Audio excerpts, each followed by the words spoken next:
lifestyle, because of the exposition here, the level of radiation, because I'm electrosensitive, I'm not even be able to use my laptop even without the power cable, and usually I can use that without the power cable, but it also emits electromagnetic radiation. So, going back to the paperwork, which is easier, but again, my brain also, so if I'm a little bit incoherent in certain points, concentration is a little difficult for me at the moment as well. So I should do my best. So basically I'm just presenting today on a subject which is close to my heart. It's something I've done an awful lot of research on. I'm not an expert by any sense of the word, but being electrosensitive, it compelled me to find out what was happening to my body and why. And also from the perspective of doing the integral yoga. My husband and I, we both practice integral yoga in France. There was an element of the suppression of consciousness that just kept coming to me, and as I was watching videos and observing the very few people that I now see, I realized, well, something came to me to say, okay, there's a connection here between why people are less conscious these days, why there seems to be such a dumbing down of society, if you like, which is why I titled the talk, The Age of Stupid. I made my own t-shirt. So I'm just going to play a short cartoon, because this I found just recently, and it kind of expresses to me how I feel as an electrosensitive person in this world which is just saturated with mobile phones. I'll just play you this little cartoon.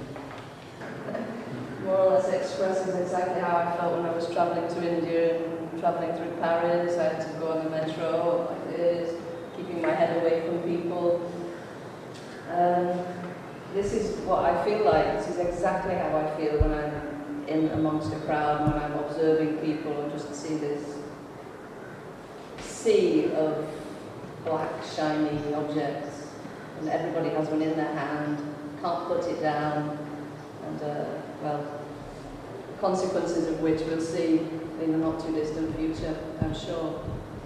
So, as I mentioned at the start, I'm electrosensitive. I won't talk about that now because the video from Professor Olle Johanssen, he actually explains very well electrosensitivity, but I will go into it a little more detail after the video. But it does, being electrosensitive does impact so much of your life. In the last 4 or 5 years since I began to develop it to the point where I am now, which is really quite sensible, even to fluorescent lights and certain electrical appliances. It's not just a health effect, there's a social aspect. Being a social person, Srini knows, I was always, when I lived here, I've always been involved with people. My work throughout my career has been involved with people. I was in the bank for 14 years, I was in customer service, restaurants, bars, always surrounded by people. And even with my art, I was always surrounded by people. My shop here, involved in the arts, with the classes with the children. So it's not just a physiological problem, it also does have a psychological effect, but not in the sense of how most people that I come across, I say most, not all, but the majority of people, when you mention electrosensitivity, including my own doctor, there is so much ignorance on the subject. She basically said to me one day, it doesn't exist. But it does, because my husband is one of the only 2 people in France that's been recognized as disability because of electrohypersensitivity. So for my doctor to not support me, not ask a single question, but how does it affect your health? Something is wrong. Something is very wrong in the system. So you might be wondering, well, if I'm so sensitive to all this electro smog, how come I'm taking a trip to India and come through on a train, a plane, the airports, into the land of what I call the cell towers, because it's even worse here than it is in France. I mean, in France we have, to date I think, something like 75,000 cell towers in France alone. There's a website where you can actually see where all the cell towers are, and that number has doubled in the last 5 years since we started to look for a house, which is quite sad. It wasn't my will to come to India. When I left 5 years ago, I wasn't sure if I was going to come back because of my problem developing.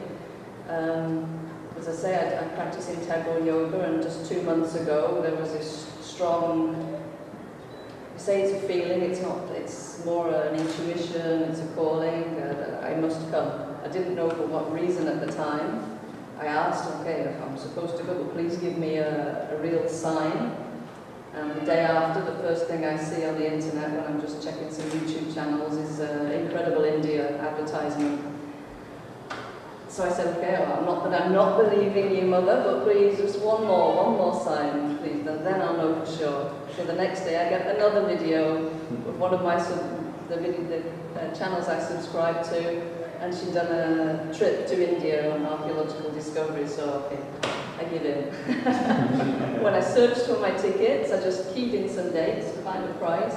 Only after did I realise the date I put in was Auroville's 50th birthday. And then the date I travelled, again without thinking, was Mother's birthday, the 21st of February. So that's the reason I'm here, and I have goosebumps talking about it, so I know that's the truth that's coming through. So I'm going to give you a definition of consciousness, because whilst the video I'm going to show details the health effects, I don't need to go into that because it tells everything that you need to know in the video. But what I wanted to add from my perspective is what I've begun to observe and sense from a consciousness point of view, in that I feel that there is a force behind this drive to cover the earth in Wi-Fi that is not, shall we say, of this earth.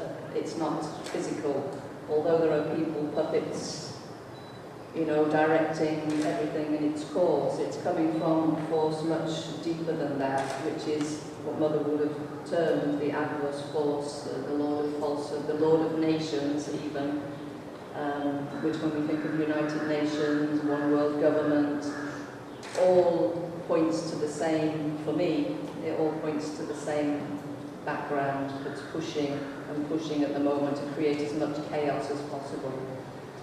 So, definition of consciousness in the Collins Concise English Dictionary is alert and awake, not sleeping or comatose, aware of one's surroundings, one's own thoughts and motivations, denoting or relating to a part of the human mind that is aware of a person's self, environment, and mental activity, and that to a certain degree determines his choices of action.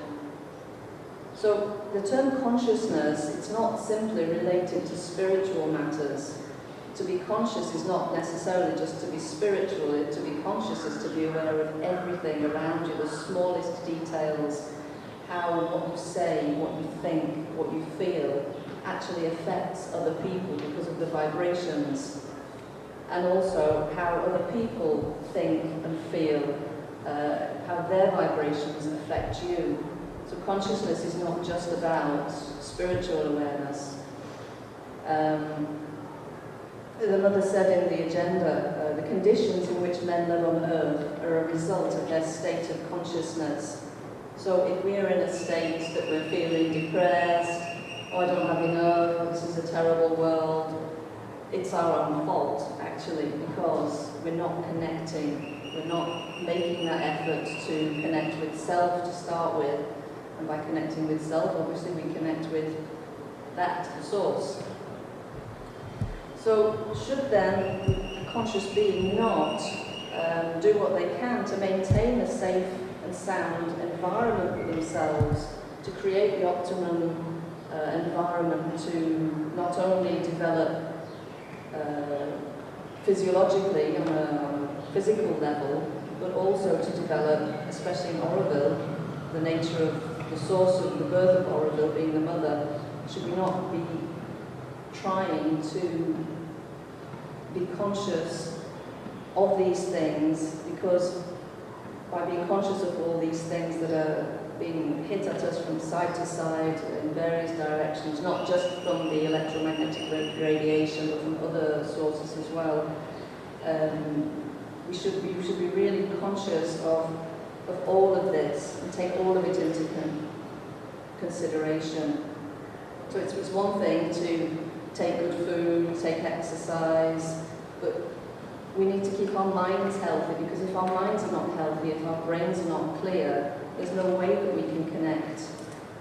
Because it's your mind that controls the intuition. When the intuition comes, it's a sense, but it's the mind that translates that sense into something we can understand. Now, if our brain is foggy, this connection is lost, so we're not able to understand the intuition and maybe not even sense the intuition in the first place. So the effects of electromagnetic radiation, being that which is used and emitted from cell towers, from cell phones, from cordless telephones in the house, from Wi-Fi especially, and even from baby monitors, cordless baby monitors. It's having a detrimental impact on the health of humans, and not just humans, it's having a detrimental effect on all life. For example, one of the reasons why we don't get much signal, or difficult to get signals in the Auroville region, is because of the forest. Now, it's not a case of, oh, I can't get a signal on my phone, this is really painful. It's because the trees are actually absorbing that radiation. The trees are protecting us, as nature is protecting us for a reason. We need to understand that as well. Even in Europe now, the bees have been found, scientifically proven, to be dying from Alzheimer's, which is a disease that many humans are now dying from, especially in Europe. In England, it's the highest source of death, the highest reason for death, above cancer and above all these other diseases. It's the highest rate of the cause of death now in UK alone. I think also in America it's coming up towards that. So the fact that the bees are dying of Alzheimer's should really give us a signal, because they're becoming an endangered species. We are causing that with our ignorance, and our cell towers everywhere, and our cell phones everywhere, and our Wi-Fi everywhere. Without the bees, we can't pollinate plants. Can't pollinate plants, we can't grow food. So many people are saying once the bees die, we have a serious problem growing food for ourselves. Now obviously there are other departments there being puppeteered by these adverse forces like Monsanto that come up with a solution. Okay, we've got some GMO food, it doesn't need this and it doesn't need that. And now it's also it can grow, it doesn't matter about the aluminium that's falling from the skies, because they're resistant to that. Our GMO foods will grow in any condition. So that's their solution. Instead of solving the problem from the roots, giving us a clean environment, they just want to put more and more and more of these poisons on top of it. But that's another subject which I think I need 6 months if I was going to cover all the topics that are going on at the moment. So this saturation of electromagnetic radiation through all this wireless technology, it's affecting our mental capacities, and it's affecting our physical makeup, our physical structure, our cellular structure, and it's affecting our consciousness. Only most people are so absorbed in the technology that they're not even able to see, they're so addicted to it. And I use the word addicted because it is an addiction. So this is why I've used the phrase the age of stupid, because people are just totally unaware, and not all are unaware through ignorance. Many hear and see and watch things about how dangerous these things are, just refuse to accept it. So when I use the word we, when I'm talking about human beings, but also I'm talking about people who are electrically sensitive, because we feel these effects, and I feel very lucky to be electrosensitive. Although it's difficult, I feel blessed, because it's given me the opportunity to keep away from the thing. It's given me the opportunity to make sure that I stay in a sane environment where I can develop, just physically and spiritually. So what we're witnessing as a result of all this saturation, all this use of the technology, is a decline in common sense. We've seen a decline in courtesy, compassion, empathy, patience, harmony, goodwill. We've seen a decline in all of these things, as that short clip just explained very, very clearly. In fact, we're seeing a lack of all the aspects of the mother generally around the world, which is quite sad. So, I mean, we're already on this earth, we come to earth, we're already disconnected beings in that we've been disconnected from our source. Our souls are hidden away, all tightly packed, waiting to come out.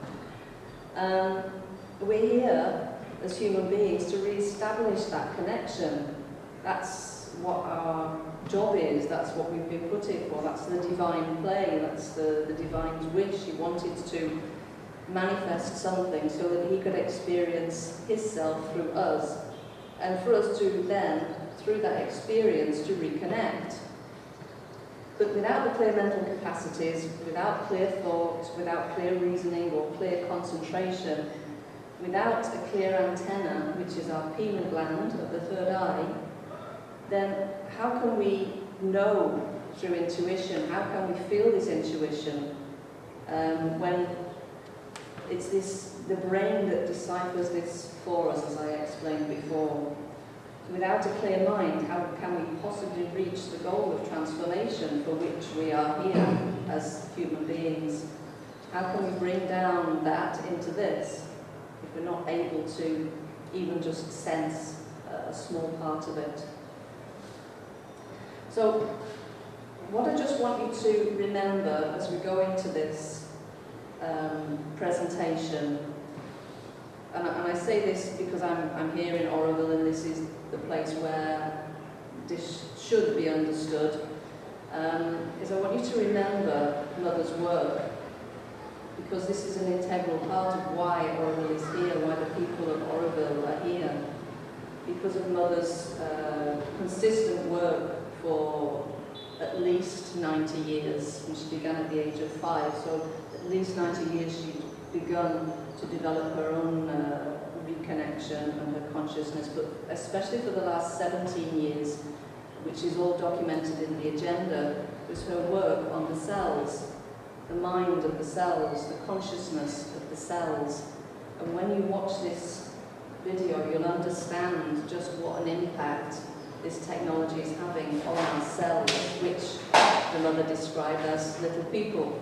So we're full of thousands and thousands of little people who are also suffering greatly from this radiation. So one of the things that she spoke about being essential for progress, essential for the work that we do as a part of integral yoga, is in order to begin our work, we need to be able to establish peace in the mind, peace in the body, and peace in the sensations or emotions. And the electromagnetic radiation is disturbing all of those things. Whether you're conscious of it or not, it is having an effect. So, if we can't acknowledge this basic need, and if we can't acknowledge the work of Mother in this regard, then it's like saying that she's wasted her time. All the speaking she did, all the writing she did, all the listening and sharing that she's done over all these years, hour upon hour in concentration on her cells, working for peace in the mind, peace in the body, peace in the sensations. If we can't acknowledge that fact, it's like saying that we don't believe in her. Now, I believe that she sent me to give this message because it's essential if we are to grow, and it's essential that people are aware and can take precautions with regards to this technology, especially in Auroville. And I understand the reasons why in Auroville people feel it's so important that they must have their mobiles, they must be able to connect because of safety. Yes, that's an issue, but there must be, after almost 50 years, some other solutions that we can bring about that don't involve this kind of technology, because after all, we've all managed to live without it up until this point. So with that, we're going to watch the video now which will explain the health effects, and then I'll talk a little bit more about the consciousness side. It's a long video. Please be patient. It's very interesting.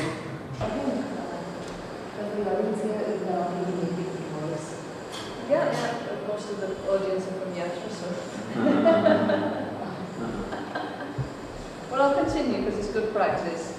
So, remember Professor Johanssen, he was talking about the extent, the magnitude of the amount of the radiation that we're exposed to now was 10 million billion times higher. And he said it was 10 with 18 zeros. So that's what it looks like on paper. 18 zeros, yeah, it was mentioned. To hear it is one thing, but to see it actually written down with the number of zeros, I had difficulty fitting it on the paper. Imagine that you start off with 10 rupees, and then you multiply, and that's your bank balance afterwards. Can you imagine having that many rupees in your account?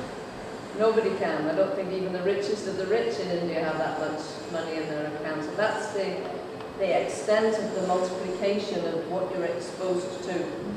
It's coming through your bodies, it's coming through the walls, it's just everywhere. There are hardly any places now you can go where you're not saturated.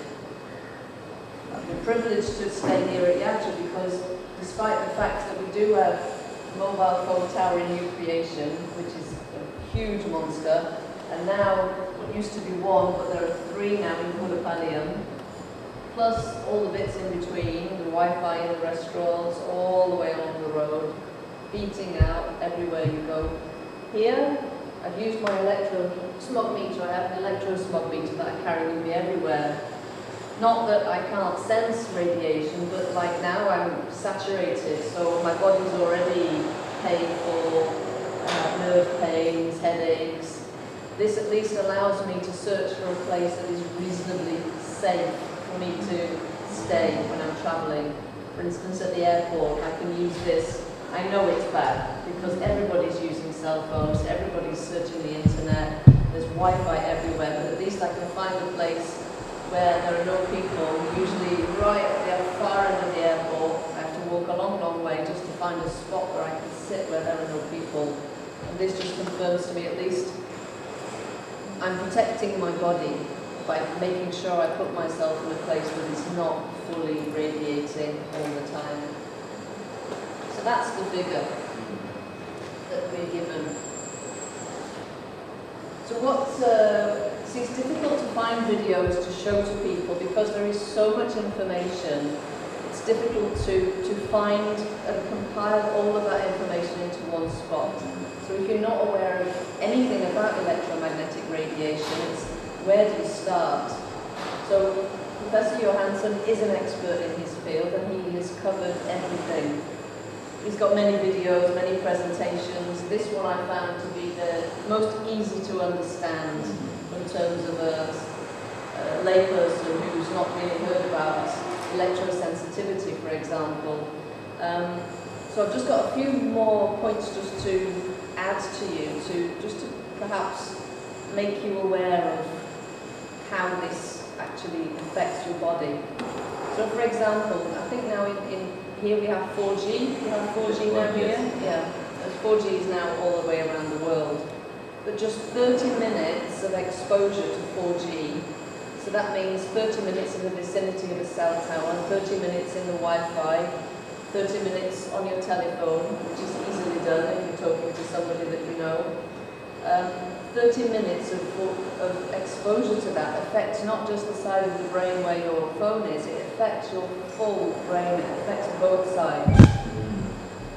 So for example, the left side of the brain is the reasoning side, it's the side that we use intellectually. The right side of the brain is linked to the heart. So even though most people listen on the left side, most people are right-handed, the automatic thing is you put it to the left side of your head. Sometimes you'll swap because you feel a bit irritated there, you wonder why, and then swap to the other side. But it doesn't matter which side of the head you put your phone on, you're affecting your full brain.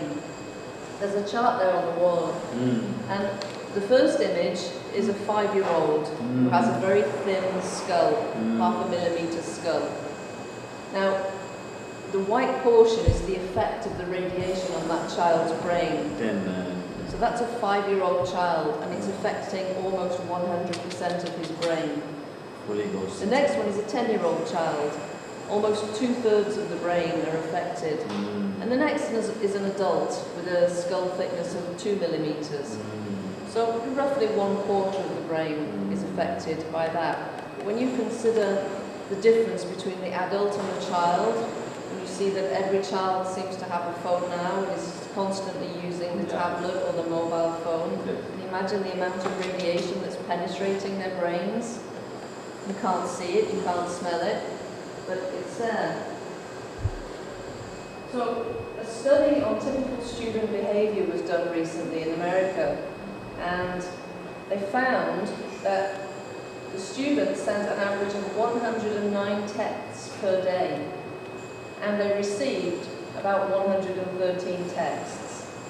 Now, every time you send a text and every time you receive a text, there's an increase in the amount of radiation that your phone emits. It's like a spike, and it goes to the maximum.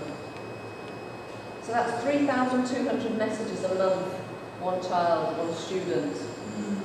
Every time the message comes in, that's without talking on the phone.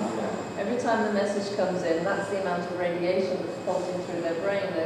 Because they're touching the phone, and like the professor said, even the manufacturer's instructions say you must keep the phone 1 inch away from your body at all times. How can you use it if you're not supposed to touch it? And if you're not supposed to touch it, how can it be safe?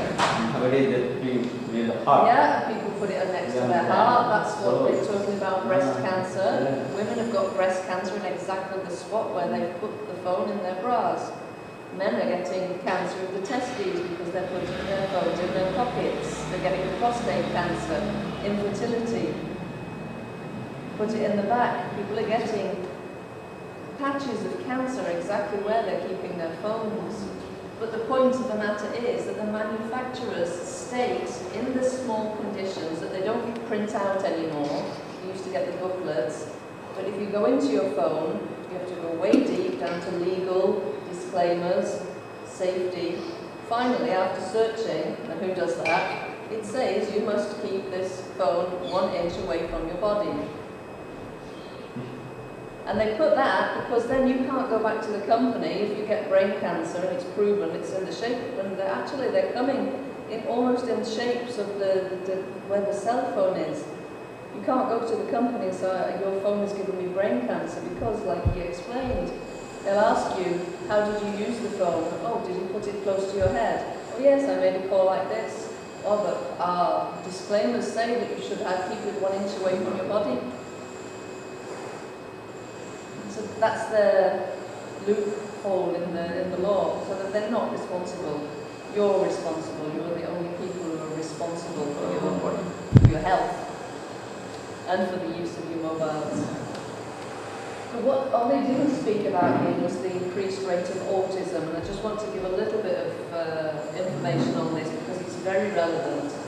Now, while I'm not saying that the use of cell phones and or wireless gadgets is the main cause of autism, it has been proven to be a contributory factor to the exponential increase in the rates of autism. Yeah. So one of the components that has been linked to the increase in autism has been vaccinations, because they have increased so quickly and so rapidly, and now in Europe the vaccines are mandatory. There are 11 vaccines mandatory for children under 3, and if they don't have them, they can't go to school.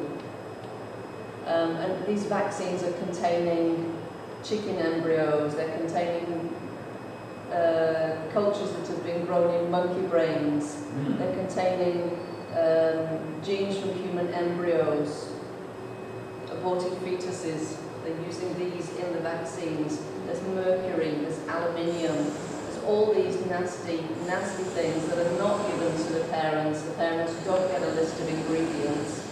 And all these have been a contributory factor with the electromagnetic radiation on the effects of the increase in the rates of autism. So, for example, in 1980, the rate of autism around the world was 1 in 10,000 children. So for every 10,000 children born, 1 would be autistic. When I was young, we didn't even hear of the word autism. We never heard of it, really. Maybe you heard it once in the 90s, or somebody's child was autistic, or what's that? But now, in America, it's 1 in 45 children. Since 1980, 1 in 45 children. And that increase goes alongside the increase in the introduction of cell phones, the introduction of wireless technology, the introduction of 3G, 4G, and it matches exactly on the charts. So it only, like we said, common sense. You see, one thing is increasing and something else is increasing at the same rate. Isn't it true that possibly that is a matching component to the increase in the disease or the disability or whatever else?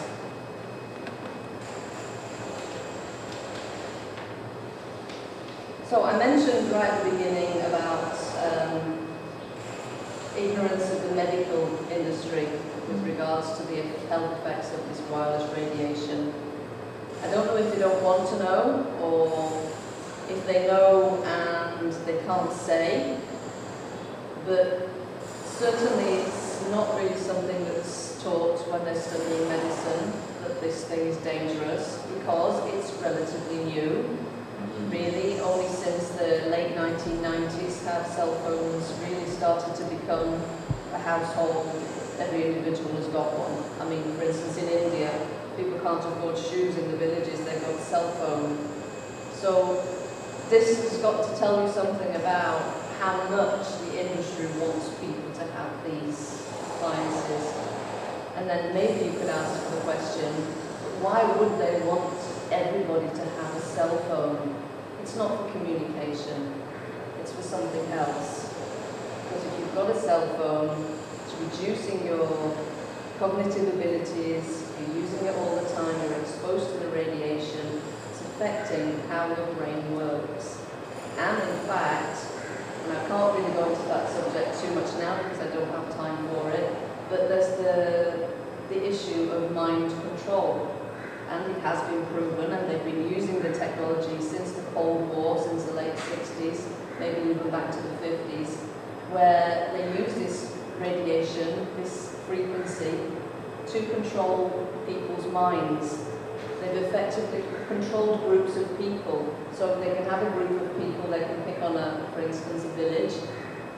If they immerse that particular population in a specific frequency, they can alter the mood of those people. They can make them aggressive, they can make them calm, they can make them happy. It's a frequency for everything. We should know that. Everything works on a vibration, everything works on a frequency. The scientists also know this. The military also knows this, and they've been using this technology and refining it more and more for decades. So in the end, it's all about mind control. Now, if somebody else is controlling your mind, you're not controlling your own mind. And if you're not controlling your own mind, you're not conscious. You're going to be unable to develop from a spiritual perspective, because you won't even be able to think. You won't even be able to think to yourself, today I'm going to meditate. A thought won't be there, because you'll be so confused and so busy and so stressed. How can you even think to meditate when you're so stressed that you can't even function properly? So one thing that Olle mentioned was about some of the laws that have been brought in around the globe now. This presentation was 2014, I think. And what happened in France, which is quite interesting, was actually in 2014 they brought a law, I think it was February or April 2014, in which no Wi-Fi is now allowed in creches, in kindergartens, in preschools, where children under the age of 3 are being looked after. Here, guest first question, we have free Wi-Fi? Yes. Any restaurant, any guest houses? Yes, yes. Everybody wants free Wi-Fi. I don't know why. This is the addiction part of it. Because immediately they, oh, I can't be without my Wi-Fi. But why? I understand that some people need to use technology for their businesses. But you go on a train, people carry the phone to the toilet with them. I mean, who's going to call you when you're on the toilet? Who would you want to speak to when you're on the toilet, for goodness sake? I'm not looking at anybody here, but I have heard other people talking in the bathroom. So, also in France, they've stopped the Wi-Fi in public libraries. Now, I know it's in Paris at the moment, I'm not sure about the rest of France, but in Paris definitely, the Wi-Fi is not available in the public libraries. Which is good, it's for a reason that there needs to be spaces where people can go without being exposed to this. And this year, in France again, they're supposed to be, I hope that they continue to bring it out, because it was written in this previous law that this would be something that would progressively be introduced, that they will be banning the use of cell phones in all classrooms, in schools and colleges, and in all areas where children are gathered for educational reasons. Now that will be a good move, that will be a smart move, not use of the smartphones, this will be a smart move. How it will be implemented, I don't know, because all the students have phones, all the teachers have phones, so whether they would be able to implement the use of not using cell phones in classrooms, I don't know how it would work, but in principle it's a good idea. But in theory, the previous law about the under 3s, places where children aged 3 and below are being taken care of, should not, Wi-Fi is not allowed. Doesn't common sense say that if that's the case, shouldn't that cover the home as well? But it doesn't, because as he expressed, common sense is lacking somehow. People see one part, they read only the part that they can then pass the buck to somebody else. So okay, they'll take their child to a kindergarten with no Wi-Fi for 3 hours in the morning, they bring the child home to spend another 18, 20 hours at home with the Wi-Fi on. There's no. So that's where that's going. And one last thing on the health impact. I mentioned earlier that also Alzheimer's has become a real big killer all over the world. Alzheimer's is a dementia. It's where dementia gets to the point where the person can't function any longer and they die. That is the leading cause of death in the UK now, Alzheimer's. I mentioned the bees are dying from Alzheimer's. Mental conditions, mental disorders. It's a disorder of functioning of the brain caused by electromagnetic radiation. In conjunction with Alzheimer's, also like autism, in conjunction with aluminium and vaccines and other nefarious things that are going on across the planet. In Europe especially, you don't see it here, but the geoengineering that's happening, they're releasing billions of tons of aluminium, barium, strontium, and sulfur dioxide into the atmosphere of the planet, which is being dispersed all over the planet, even though you don't see the lines here. And it's this aluminium also that is affecting plants, it's affecting humans, and it collects in the brain. It's very difficult for us to detoxify from excessive heavy metals in the body. It is possible, but you really have to work at it. So, from the perspective of mobile phones versus cordless telephones, people who say, oh, I need my mobile, it's convenient, I can move around. 2 minutes communication on a mobile phone means 2 hours of intoxication. So for every 2 minutes you spend on the mobile phone, as Olle showed, as this picture at the back here shows about the effects of blood cells of radiation from Wi-Fi. So for 2 minutes on your cell phone, you're going to get 2 hours of intoxication. That's like taking a drink of alcohol. And that's how long it takes for the alcohol to come out of your system. Imagine you're going to be like that. Your cells are going to be 2 hours after. Just 2 minutes. Now imagine how many times you use your cell phone in a day and how long it's close to your body, how long it's on, even when you're sleeping, under your phone, under your pillow, next to the bed. Wi-Fi router in the same room maybe. But with a corded telephone, normal telephone with a cable, you pick it up, okay, you have to use the phone where you're standing. 2 hours communication, we're talking 2 hours, 0 intoxication. Yeah, 0 intoxication. Same with the wide internet, the Ethernet connections. You use your wireless, same as the 2 minutes communication, 2 hours intoxication. For every 2 minutes that you're in the zone of your Wi-Fi, you're going to be intoxicated the whole time. Your Wi-Fi is on in your home 24 hours a day, your body is not getting a chance to recover. But if you're using a cable, absolutely no problem. So when we talk about the health effects of wireless technology, we're not saying don't use technology. Technology is good. There's so much good that you can do with it, but you have to use it wisely. There is no need for us to be wireless. We have cables. We had cables when it first was invented. It doesn't look so pretty. We have cables here, but it's safer, much, much safer. So would you rather be safe or sorry? And when you're sorry, it's too late to say, I wish I'd been safe. So I'm going to move a little bit now. Shouldn't be too much longer. I know it's been a long session. The video's a long video, but it's important information that's in there. Let's go back to the consciousness side, the consciousness aspect of the effect of electromagnetic radiation. So I did briefly mention at the start about the pineal gland.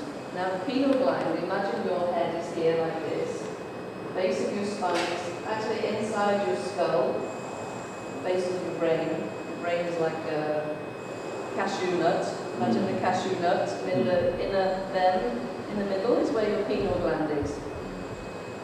That's our third eye. That's what they call the third eye, the seat of intuition. This point here, you go directly in, where you put your bindi, third eye. The direct line in is where you find your pineal gland. This is what they depict as being our third eye. Now, it's not only the seat of intuition, it's like a little antenna. It's our spiritual antenna, and that is why it was called the third eye. Like we have 2 eyes that we can see outwardly.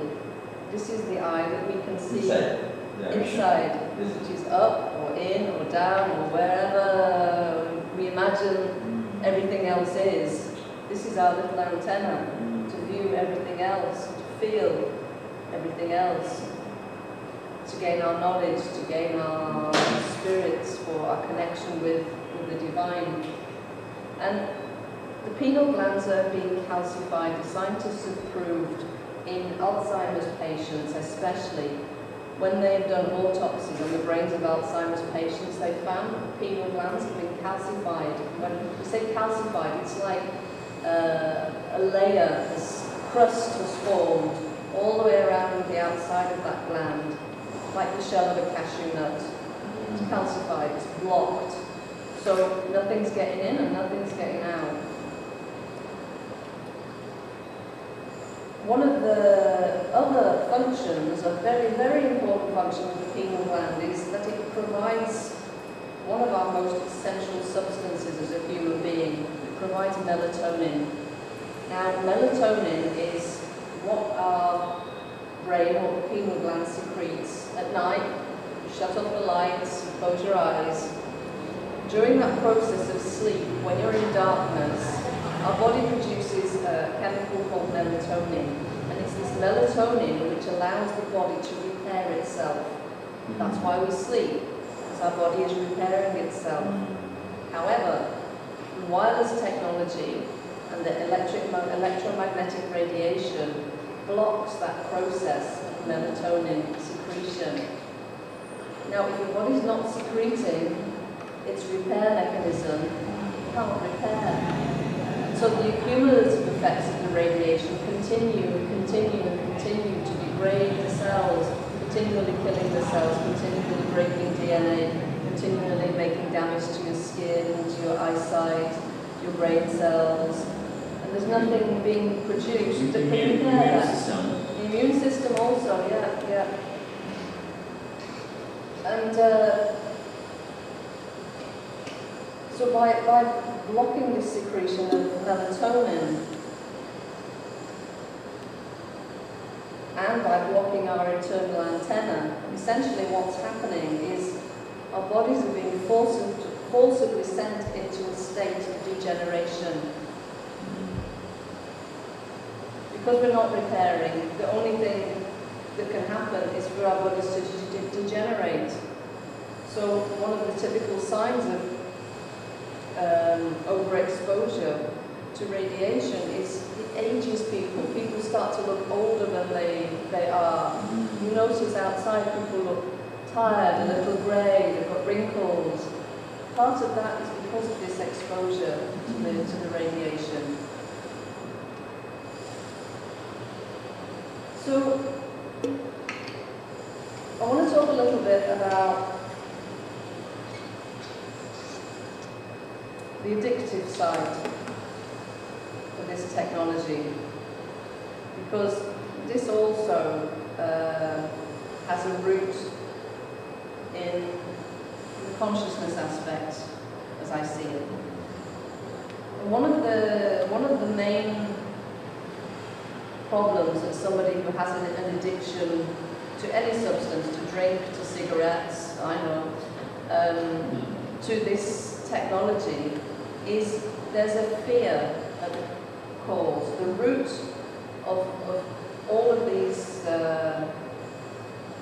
things, when you tell somebody, okay, you shouldn't smoke, you shouldn't drink, you shouldn't use your cell phones, when you tell them that there's something wrong with what they're doing, one of the reasons that they can't stop is because there's a deep-seated fear in there somewhere. For example, me with cigarettes, there's a fear, okay, if I stop the cigarettes, how am I going to cope with everything else? Because this is like my little pickup, you know, if I'm feeling stressed, I'll take a cigarette, I feel better. Or if I stop the cigarettes and I get stressed, how am I going to deal with that? And this is something I'm working on constantly, because I understand the health issues of cigarettes. I stopped once and then I restarted stupidly. I understand that, and I know.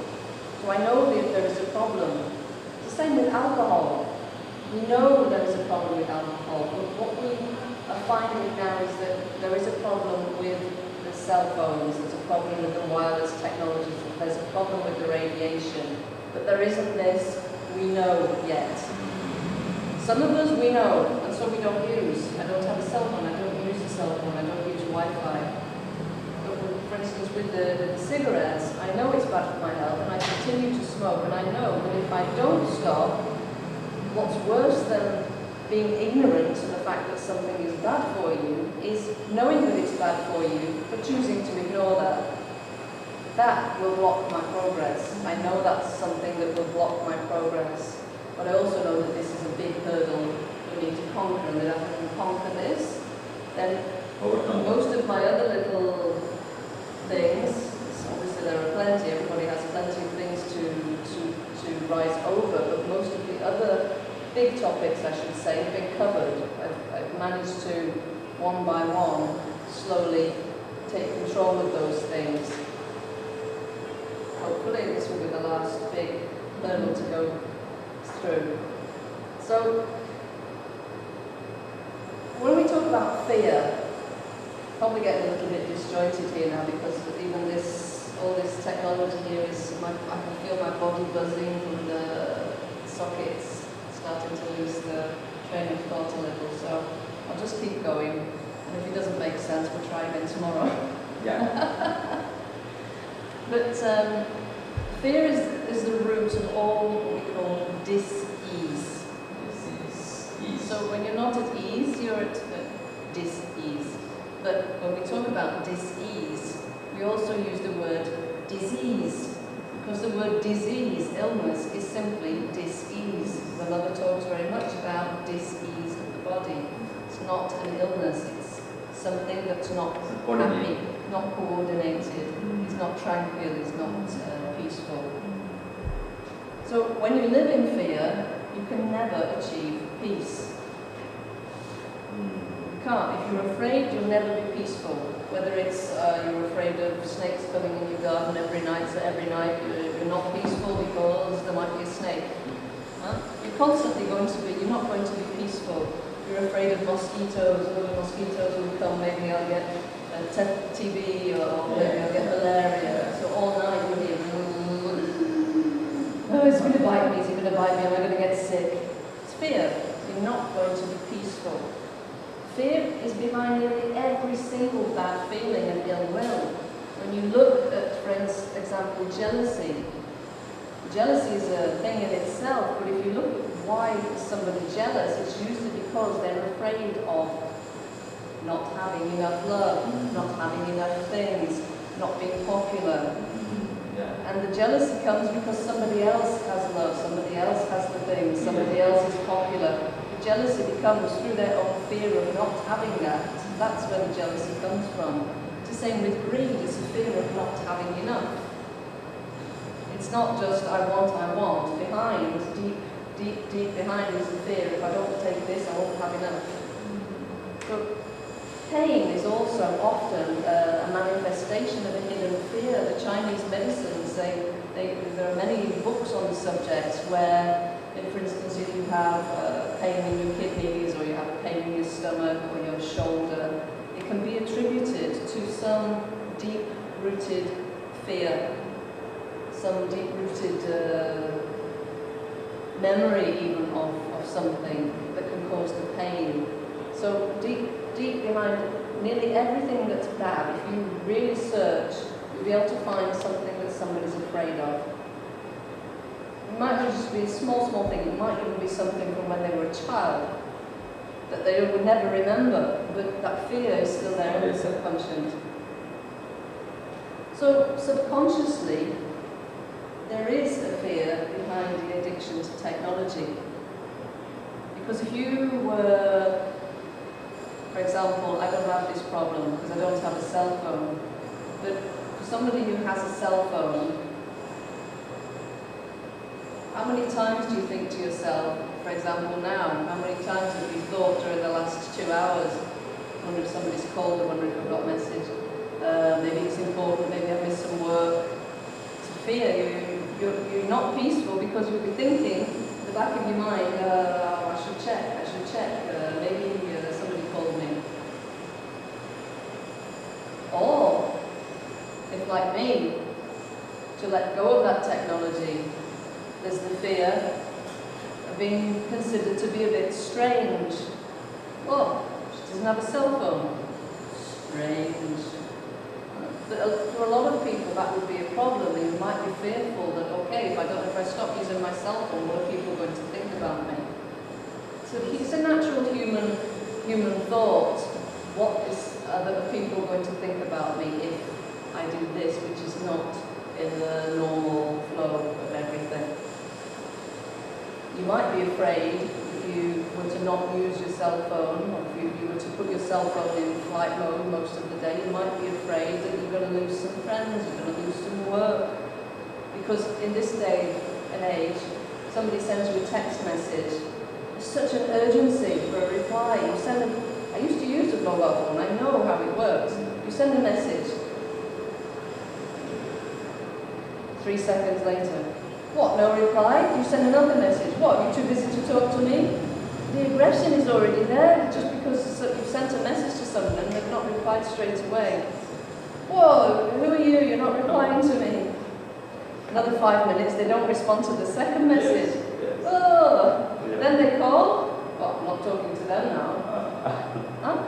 So easy for these things to happen because people are so tied up on this urgency for you must do it now, now, you must do it now. If you don't reply, you don't like me, you don't care about my feelings. And also there's the fear about safety. But I understand the fear about safety, I really do. I mean, I've travelled from France. There are no public telephone boxes anymore in France. I haven't seen a public telephone box here in Copenhagen anymore. There used to be one. What happens? Yeah, so what happens if I have an accident and I'm by myself? Well, the same thing that happened 30 years ago, 20 years ago, when there were no mobile phones. We manage. We manage. Okay, it's not an ideal situation, but it was an ideal situation in those days. It was just an accepted norm. We didn't worry, we didn't have this fear of not being able to call somebody if we had an accident. Because the technology didn't exist, so that fear didn't exist. So this technology is actually promoting these fears. It's making us dependent, which is part of the control that I talked about before, not just mind control, but control over us, the way we think. Everything is making us fearful. But if we don't have this technology, if we don't do these things,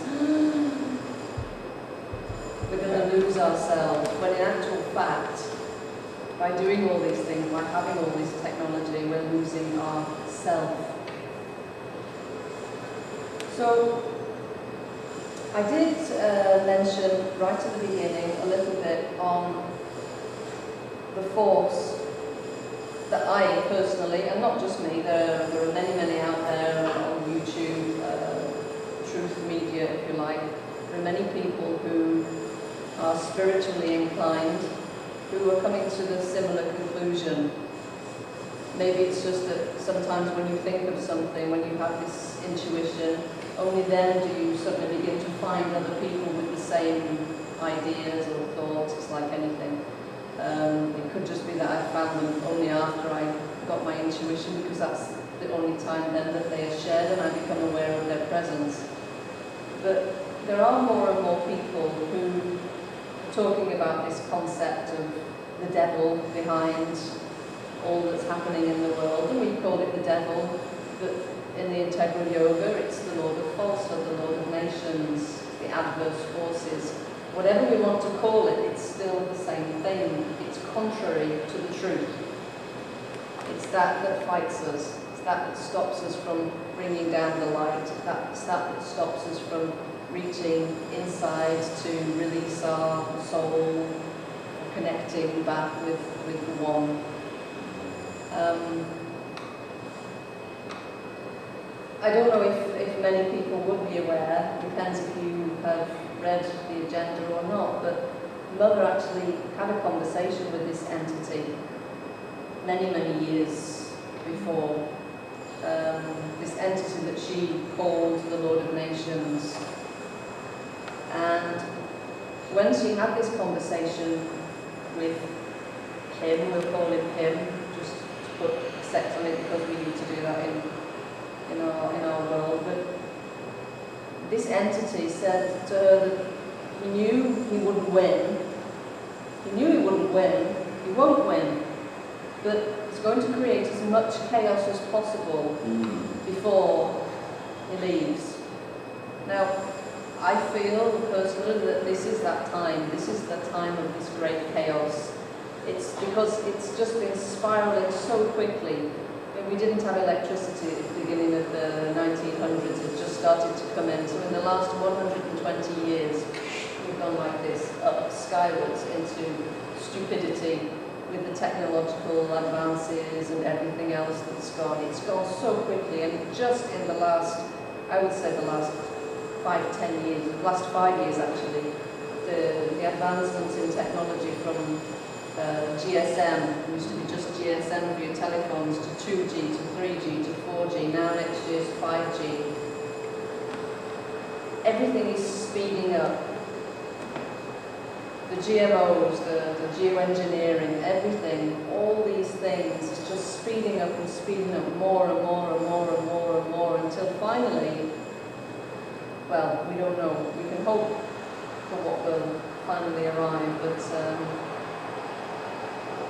there are a number of people, and I sincerely would recommend that you search these people out on YouTube if you really want to see the devil in action, because these guys, when you watch their presentations, when you watch how they speak, when you listen to what they say, and when you watch their facial expressions when they're saying it, it really is like watching the devil in disguise. And they're all linked to all these things that are happening around the world, the geoengineering, the transhumanism agenda, which is about humans slowly becoming more and more technological, finally to the point that we will be no longer conscious human beings, we will be robots in a human form. One of these guys is called Tom Wheeler. Now, I don't know if you know much about 5G that's coming, but it's not simply an increase in the speed of the technological downflow. It's not. It's got nothing to do with that. That is one aspect of it. But the reason that the 5G is coming into play is to allow the integration of the Internet of Things, which will basically connect all technological gadgets into what they call the cloud. Literally is the cloud. What they're spraying with all the nanoparticles, that's the cloud. It's just very, very, you can't really see it here in India, but in Europe now, the sky is no longer blue. You don't see a blue sky, it's like a misty blue. It's not really vivid blue anymore. So he talks about 5G, and really, you need to see him to believe him, but he basically tells you that 5G will be implemented. They're not going to test it. Why should they bother wasting their time? They know it works. And it's going to cover every single corner of the globe, because it makes billions and billions of dollars, and that's what counts. So check out Tom Wheeler if you can find him. Another one is the John Wheeler, no? Tom Wheeler. Tom Wheeler. Yeah. Another guy is David Heath, and he's linked with geoengineering. He's the one that thinks it's safe to spray billions of tons of sulfur dioxide and aluminium and barium and strontium into the atmosphere, knowing that what goes up must come down, and admitting that they haven't tested the long-term effects on human life, even though they've been spraying since the 60s.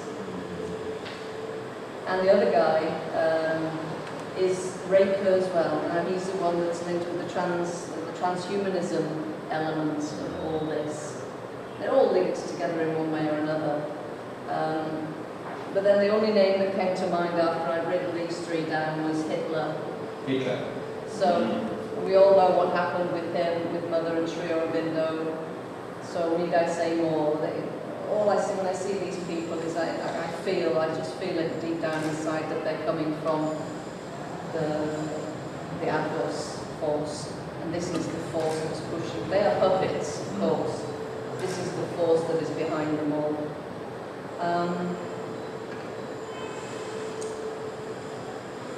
What we need to do is we need to apply wisdom to everything. We need to try and apply wisdom to everything. We need to use our power. We have a power as people. If only we listen, instead of using our egos and saying, oh, this is wrong, I don't want to listen to this, what does she know about this subject? Okay, I'm not professing to be an expert, I'm simply muddling and put together some information to get at least a little drop of consciousness out there. Enough for people to start to research for themselves, because the information is there. There's plenty of it. You can't dispute the facts.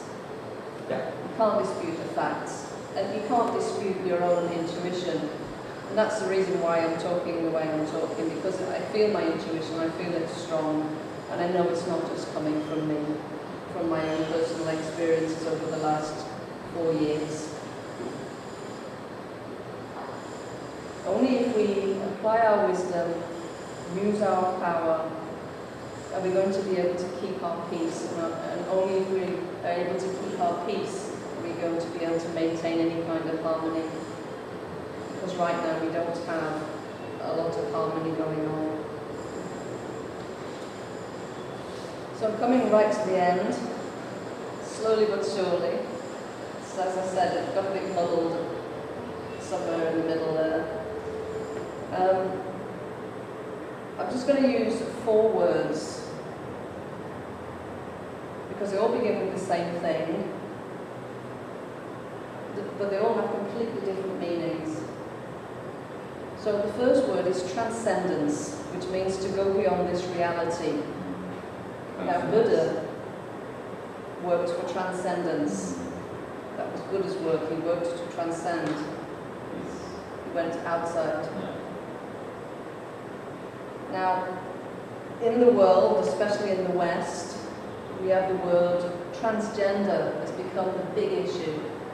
Now they're saying that children as old as the age of 4 should be allowed to decide whether they're a girl or a boy. How can a child at the age of 4 understand the concept of that? They just know that they've been born as a girl or they've been born as a boy. But I have some literature that is here which explains the hormonal effects of the electromagnetic pollution as well, so that might answer some questions, as it did for me, on the subject of transgenderism. Of course, there are people who are naturally gay. I respect everybody. But this explosion of transgenderism and this pushing of small children to be taught in schools how they can express if they're a girl or a boy, I'm sorry, but that's not natural. That's not natural. Children should be left to develop for themselves. And when they're old enough, when they have enough knowledge, then they can express. But they shouldn't be forced. And they shouldn't be given opportunities for parents at birth, in my opinion, to decide if they should register their child as girl or a boy or as neutral gender. Naturally speaking, you have a girl, you can tell it's a girl. You have a boy, you can tell it's a boy. But now, no, we're all going into this transgenderism, and that has a lot to do with the hormonal imbalances that are being caused by the chemicals, by the radiation, and many other factors. So that's transgender. The other word being used now is transhumanism, which is to go beyond human, which means to go beyond human technologically, not total evolution. Superman. What's happening now, yeah, Superman. But they're using this same word, the Lord of Nations, the adverse forces. They're mirroring the work of Sri Aurobindo and the Mother. If you look at it from that perspective, you could look at it from many other religious perspectives as well, but from one doing the integral yoga, I hear these words, I've heard that word somewhere. Sri Aurobindo used the word Superman. Then you hear Ray Kurzweil talking about the Superman mirrored. And many other things that go along with the transhumanism agenda. But the most important one is transformation, to go beyond form, which is not transhumanism, it's not transgender, it's not transcendence. We're not going beyond this reality, we're not going beyond gender, we're not going beyond human, we're going beyond form, which is different. Yeah. It's the falsehood that's working towards going beyond reality, beyond gender, and beyond human in a manufactured way, not in the terms that we speak of in the yoga.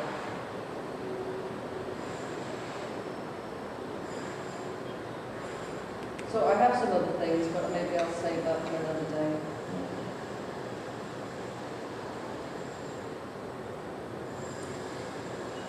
So I'll finish with, that's my last bit. So now you know some truths about the technology, some truths about the health effects of the electromagnetic frequencies. As I say, there are some papers and flyers, there's lots of information here, but just not possible to fit it all into one session, I mean, this session is long enough, but imagine to try to fit all this information together. It's not possible. You must take time to research, you must take time to read on the subject if you really want to know, if you really value your health, if you value the health of your children, your loved ones, your friends, your families. If as a spiritual being you value the health of every living organism on the planet, you really must do some research to try and understand, just to open your eyes a little bit. And then in your own way, you can take your own steps to reduce your own exposition to this dangerous technology. Make sure when you have your telephone with you, you keep it on flight mode unless it's of the absolute utmost urgency. Schedule times with people to call. Schedule meetings using the internet, using your computer with a wide connection. By all means, send text messages, but choose a couple of times in the day, maybe in the morning, maybe at lunchtime, maybe in the evening, just half an hour. You turn your phone on, you collect your messages, you read them, compile your responses, you send your responses, check your emails, half an hour, read, respond. Schedule things as we used to. When you used to make an appointment with somebody, you had to be there. There was no way to phone them with a mobile phone and say, oh, I'm a bit later, I can't make it. Or no, you made an appointment, you were there. It gave you that incentive to really progress. You were able to progress. It just gave you a sense of values. We're losing our values. Time, other people's time is irrelevant these days because it's so easy to just tell them, oh, I'm not coming, or I'll be late. I even had a friend when I was in Hyderabad who was sitting eating lunch with me with the food had just come. Somebody called him, oh yes, I'm on my way, I'll be there in 10 minutes. 10 minutes. The food's just come, oh no, it's okay. But it's so easy to do that because the mobile was there. But if you didn't have the mobile, you probably wouldn't have ordered the food because you would say, no, I have to go meet More this person. more lights have come. Yeah. So, now you know there's some truths about this technology.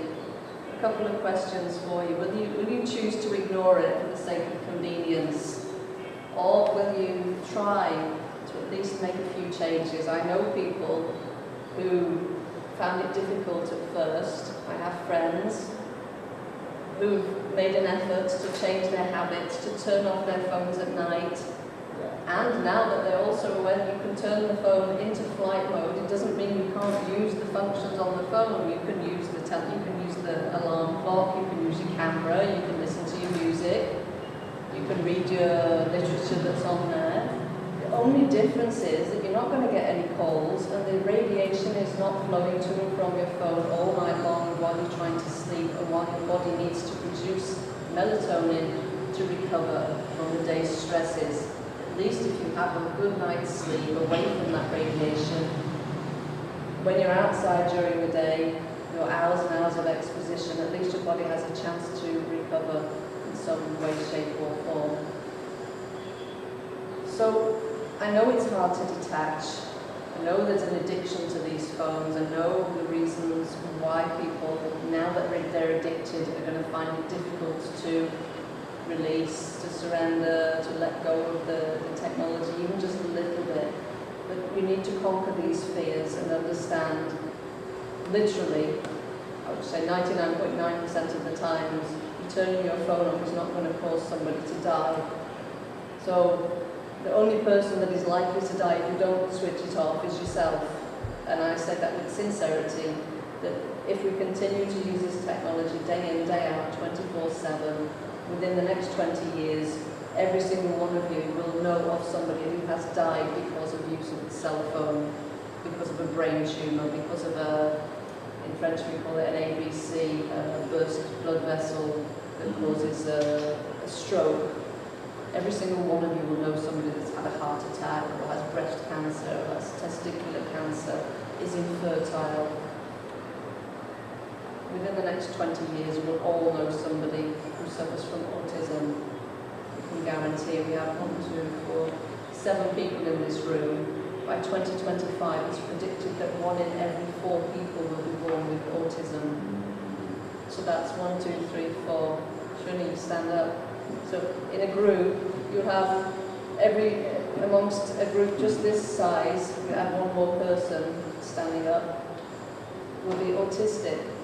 And they're saying that because it affects males more than females, that will equate to 1 in every 2 boys that are born out of those 1 in 4 will be autistic. And that's no kind of society to live in, because it's a stress not only on society itself, financially, the financial burden of taking care of people with autism, but it's the emotional stress on the people who have to take care of them, the parents, the families, everybody around them. So imagine you have your house with 1 autistic child, your neighbours have an autistic child, your neighbours have an autistic child. That's an awful lot of suffering, not only for you, but also for the child that's autistic, that's trapped inside their own little bodies. So, I know it's hard to detach, because even to use the technology wisely seems like it's too much hard work. I'll switch it off, switch it on, switch it off, switch it on. With these wires, when I can't move around, because if I have the phone with the cable, how am I going to stand at the other side of the room? I have to put it down when I get a pen. I know it's difficult, but what you need to ask yourself is, are you going to, now that you have some information, you know it's dangerous, you know what some of the effects are you going to deceive yourself and the divine, or will you at least make an effort to change your habits? It's not ignorance that stops people from taking action, it's bad will. Thank you. Thank on behalf of Yatra Arts Foundation, Louise, a beautiful presentation. Very nice research. She has been telling many interesting and new things on Wi-Fi, modern technology. Already the phone has a lot of disturbance, misunderstanding, so many things going on. So very nice presentation. The first film, fantastic.